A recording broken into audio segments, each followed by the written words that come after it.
కానీ అన్నం నవిలే అలవాటు లేదు.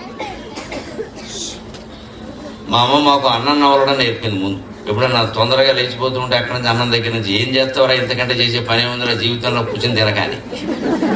తల్లి స్వయంగా అన్నం తినడం కంటే చేసే పని ఏమి లేదని చెబితే ఇంకేమిటి మన కర్తవ్యం అదే, శుభ్రంగా తినడమే అనుకున్నాం. ముందు లేవనిచ్చేది కదా అన్ననిచ్చి.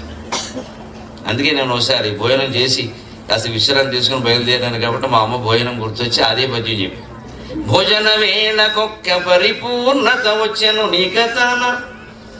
మా ఇంట్లో అప్పటికి ఎప్పటికి కూడా 12 నుంచి నేను అరగంట చాలా ఆనందంగా గడుపుతాను. ఎందుకంటే 12:30కు భోజనం చేస్తాను. ఆ అరగంట నా ఊహలు ఎలా ఉంటాయంటే ఏం పప్పు వండారు, ఏం కూర వండారు, అందులోకి ఏది నంచుకోవచ్చు, దోశ ఆవకాయ, మామూలు ఆవకాయ, ఒకవేళ పనసపొట్టు కూర వండితే గుమ్మడి గొడియాలు ఉన్నాయా లేవా, ముద్దపప్పు చేస్తే ఆవకాయ ఉందా లేదా, కలగల పప్పు చేస్తే మరి ఏమైనా అప్పడాలు అవి ఉన్నాయా లేవా, లేకపోతే